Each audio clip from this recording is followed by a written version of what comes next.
of doing everything leading up to this point that we've been doing for the past couple of weeks. We get to now look at a conic that's written in, I want to see standard, a conic that's written into this standard form, and we want to be able to put it into that workable bracketing form. Okay. So what we need to do is we have to get it into the idea of one of our formulas. We've got to make it look like that. When I showed you guys this idea last week, just kind of hinting in towards it, one of the things you can take from it is you'll know right away that, well, we have 4 different formulas. Okay, you've got an ellipse, circle, parabola, and hyperbola. Right away, you can eliminate one of them. Which one can I eliminate? What do you got? Parabola. Yeah, I can eliminate the parabola. Why can I eliminate the parabola? Yeah, there's 2 squares. Yeah, exactly. So I know right off the bat there's only 3 left I have to worry about. So I start doing this process. What I'm going to do is, right, and what I would do if I were you guys, when you start to write these things down, write them down in grouping. Put all the x's together right away, put all the y's together right away. Okay? Here's what I mean. When I see this problem, I would write down 4x squared plus 32x minus 9y squared minus 144y equals 548. That's what I would do to write down this problem. Reason being is so that way I know what I'm going to have to start grouping together to get to complete squares and stuff. Okay? It's just a little trick. What was the rule for completing the square? What was basically your only rule that you had to have in order to do it? Yes. Yeah. The leading term coefficient of your x squared always has to be 1. So when you have these, you have to remember that you got to factor out whatever that first term is. You're in x squared plus 8x plus blank minus 9y squared plus 16y plus blank. Then I factor out the negative. And then on the other side, do you guys remember when we put those back in, we put the coefficients with it? Remember that example from last week? Whenever you take out, you got to put back in. So I took out a positive 4, so I got to put back positive 4 times something. I took out a negative 9, I got to put back in a negative 9 times something. Okay. This is the process by which this works. Complete the square. So when you complete the square, you take half of your b value. What's half of positive 8? 4. So I'm going to get 4 times the quantity x plus 4 squared. When I square 4, what do I get? 16. I put a 16 here and a 16 here. Bring the negative 9 down. Half of 16 is 8. When I square it, I put a 64 back here and here.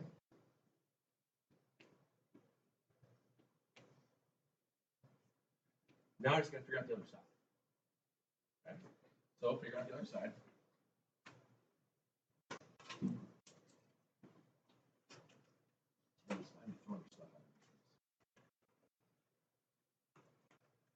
Let's see, 548 plus 64 minus 9 times 64. I get 36. Convenient that those numbers are clean.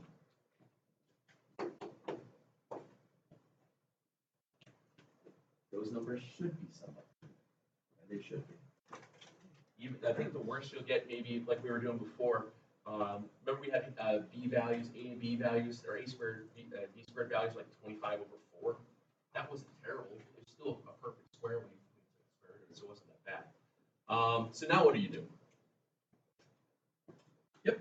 You divide everything by 36, and what shape do you wind up with here? What conic do you get?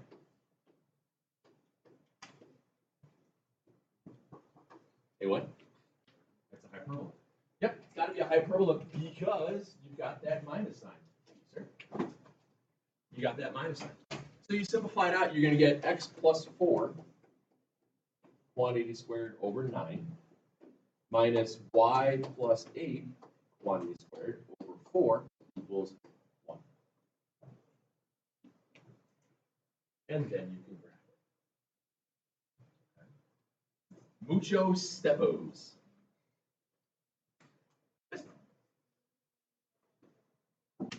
There's a minus sign. There's a minus sign. And if it was an ellipse, there would be a plus sign between the two. And if it was a circle, bless you, if it was a circle, there would be a plus sign. But then if you divide it out, both your a squared and your b squared would be the same. And that's how that would work. Next, what do you got, buddy? Half of b. When you take half of b, you get, when you take half of b here, you get the 4. When I square it, I bring it back to here. When I take half of 16, I get 8. When I square it, I get 64 to go back here. Remember, when you're completing the square, you're taking this value, and this drops to this part, because this would be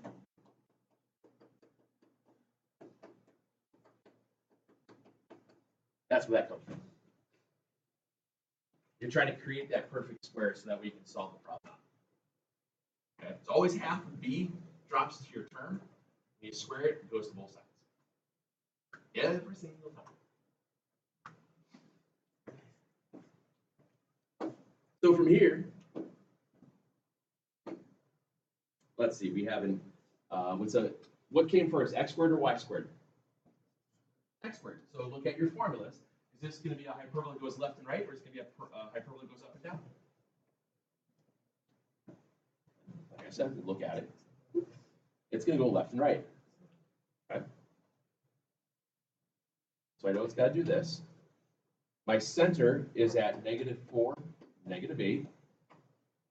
My a squared is 9. My b squared is 4. My c squared will be what?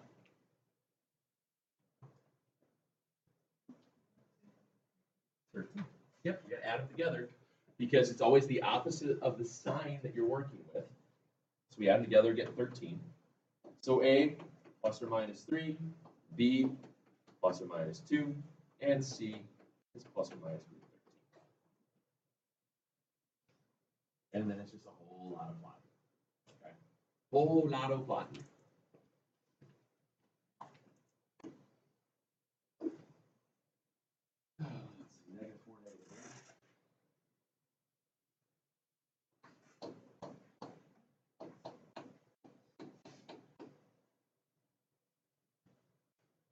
I know it's got to go left and right, so I just add and subtract 3 to my x value. So I wind up at, what is it, -7, -1.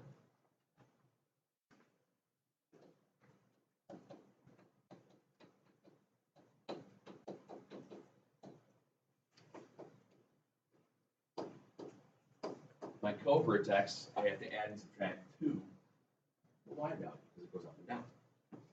So we'll be at -4, -6, -4, -10.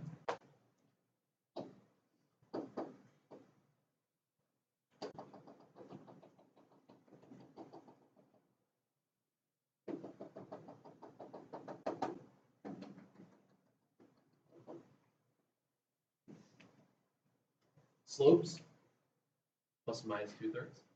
Okay, 1 up 2 over 3.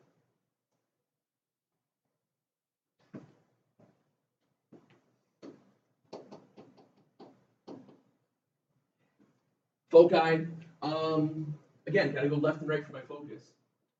Square root of 13. More than the square root of 9, but less than the square root of 16, so somewhere between 3 and 4 I'm adding. So I've already marked off 3 going left and right. So it's a little bit past it. We're just putting a dot there because we can't physically count the square root of 13. It's got a bright eye there, you all right?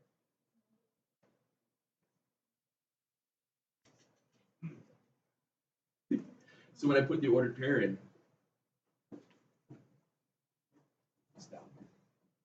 my ordered pair for the foci, we know that we took the -4 value, I added the square root of 13. Sorry, let me rewrite that. Comma -8. -4 minus the square root of 13, comma -8. That's where the foci is located. Those are exact values. We'll be right out.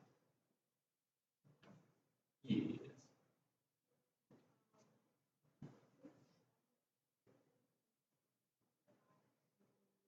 The foci is further away. Remember, the vertex always looks at the foci. So when I graph this, it'll go like that. The vertice is the A value from the center. The foci is the C value from the center. So it's further away. Right. The vertex always opens to the focus. It always wants to look at something. It wants to focus on something. Okay. Analogy, but that's what we got. Okay. And then lastly, your slopes. I've got a plus-minus slope of 2/3, and I'm going through that ordered pair of my center, which was -4 and -8. So I get the two equations: y plus 8 equals -2, or we'll do positive 2/3 x plus 4. So that gives me 2/3 x plus 8/3. If I subtract 8 from that, that would be subtracting 24/3. I get 16 for one of them. The equation of the asymptotes. Remember slope, point slope form? Remember, you find your slope from your A and B values, what you went up and over. So we went up 2, we went over 3, and we always go through the center. So we're going through the center of these guys. That's that, our H and K. And then I do that again with the minus.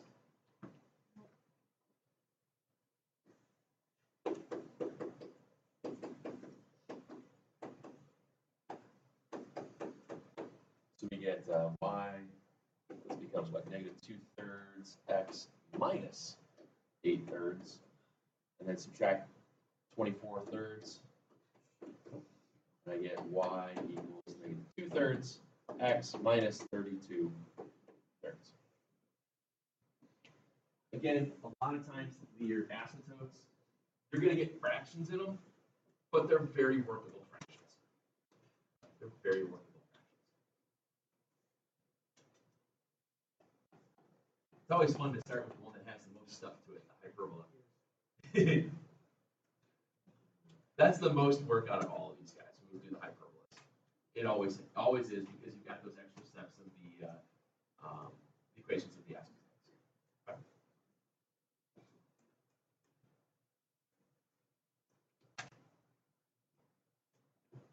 Let's try another one.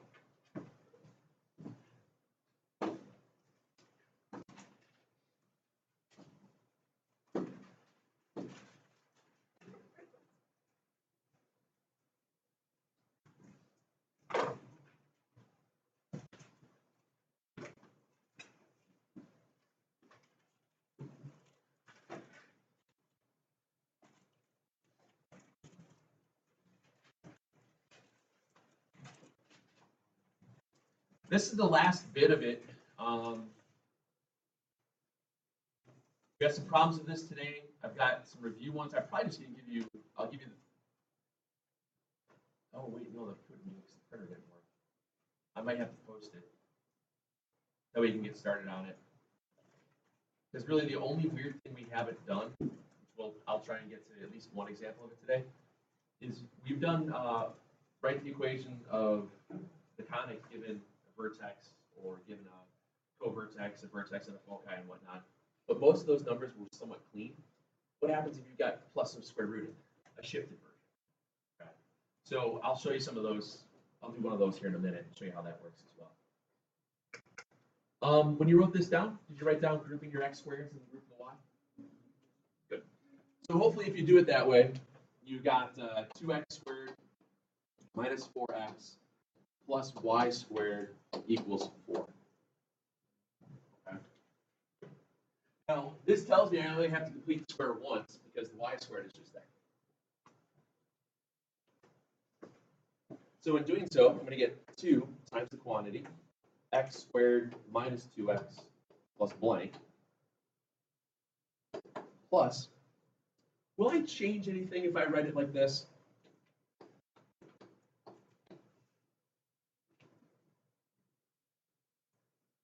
No. The reason why I'm doing that is so that way I remember that my k value is at 0. That's the only reason. You don't have to do it if you know that's going to be at 0. That's fine. I like to put that placeholder in there because it just reminds me. Equals 4.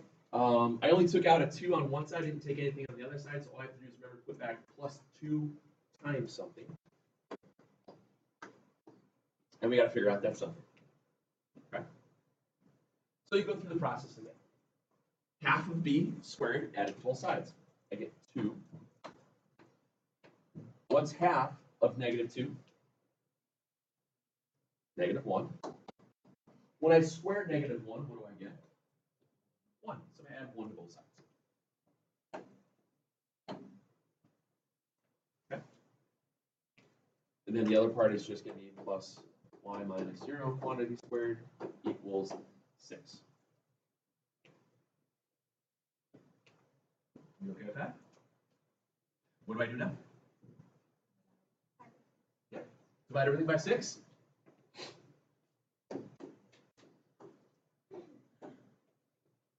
This up a bit here.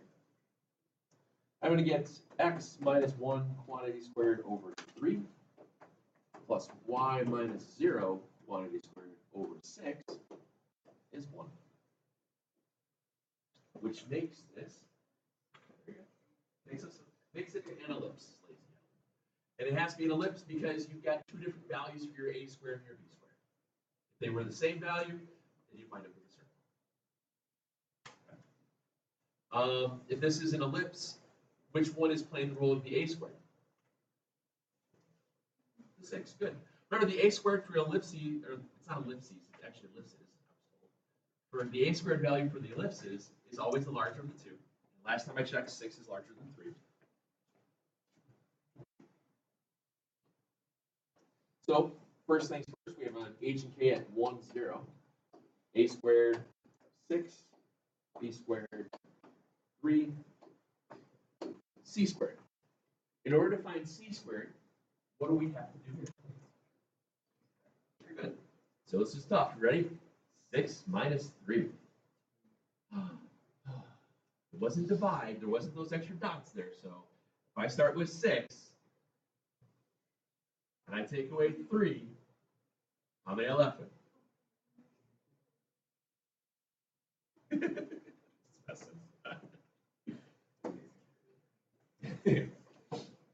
Okay.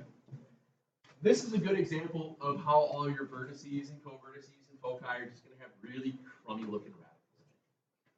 That's really all this winds up being. So you get a values plus or minus root 6, b's at plus or minus root 3, c's at plus or minus root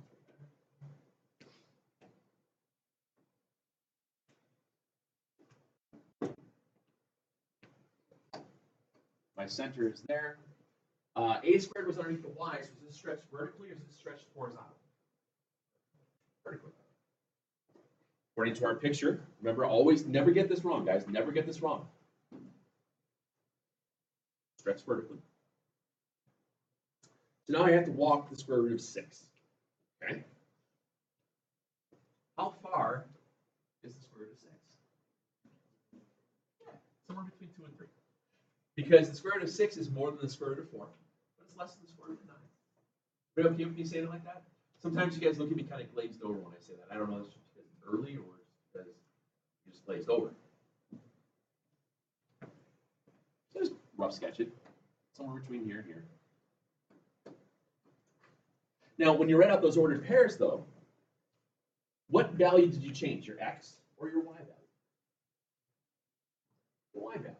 So your vertices would be at 1, comma, square root of 6, 1 comma minus square root of 6. Because I'm just adding and subtracting 0. Covertices. That's my b value. Square root of 3, more than 1 but less than 2.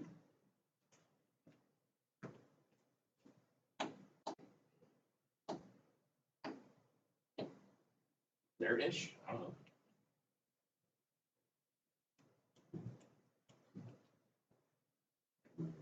Here. So that was 1 plus the square root of 3, comma 0, my covertice, and 1 minus the square root of 3, comma 0. And then lastly, the foci.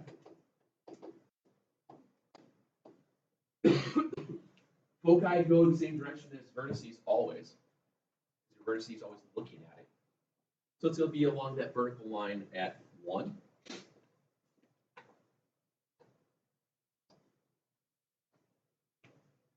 So it's 1. Are there asymptotes for an ellipse? Nope.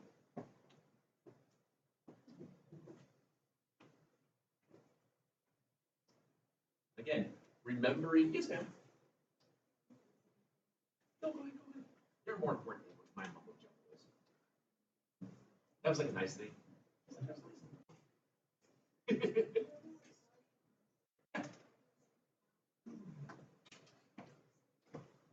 How do I get the y value? Oh, okay. So your covertices are going left and right. So I'm starting at 1. So I have to add root 3 this way, and I subtract root 3 that way. Just like we were doing before with some of those weird root ones. It just so happens we just gotta move it. Right. Did I put it between 2 and 3? Huh?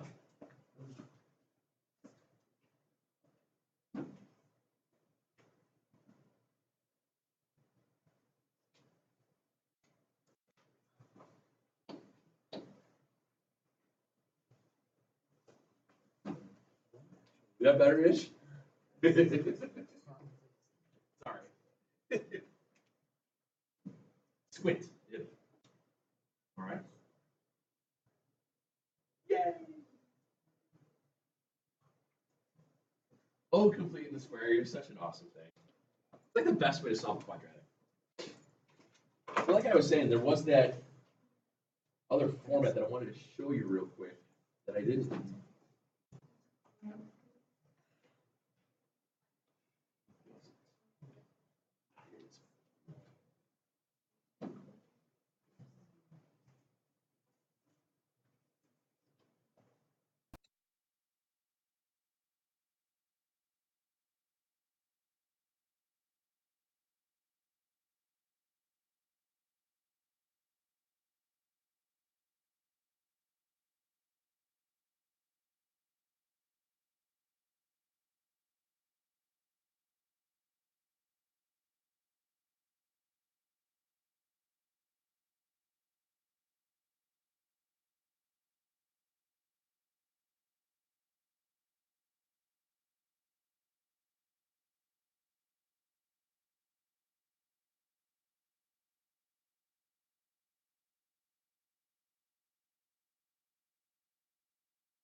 So on the same PDF, I think I have it on there today still.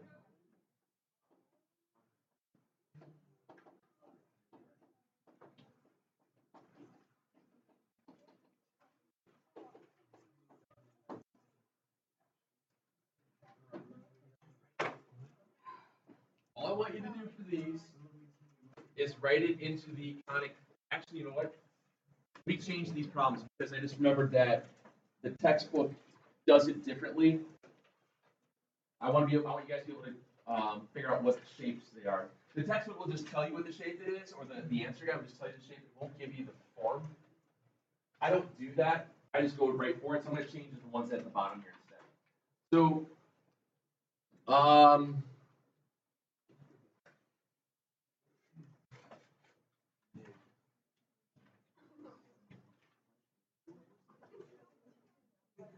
didn't snap in. All of them? No.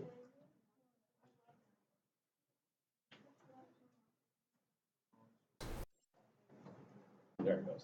So now when you check your answers, on these guys, it'll write out the equation in terms of the full conic form.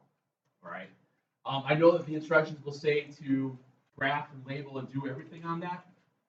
Let's just do that for a couple of them. Do the full label, full thing, full graphs for this one, for those three. For these three, let's just write out form.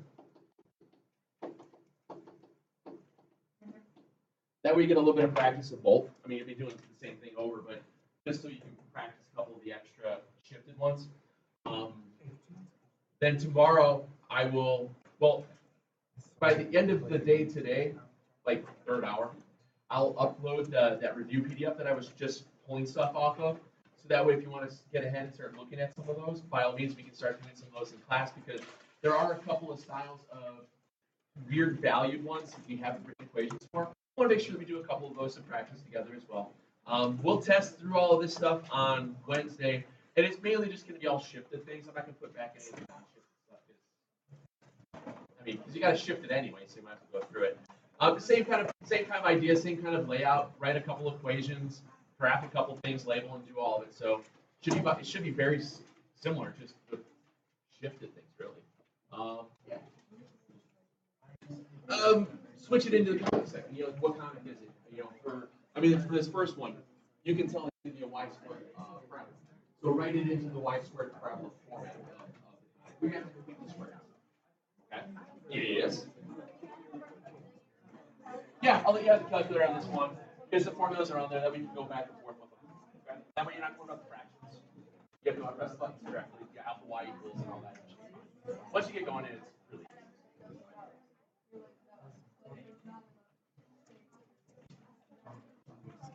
Yeah, but now this way you guys will be able to go to the answer guides.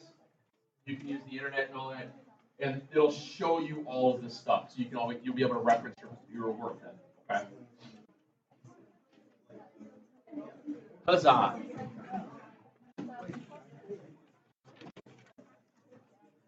So on those quizzes from the other day, honestly, the only thing that people were messing up was on the first page. A lot of times people screwed up the slopes. You were forgetting to flip the opposite reciprocals.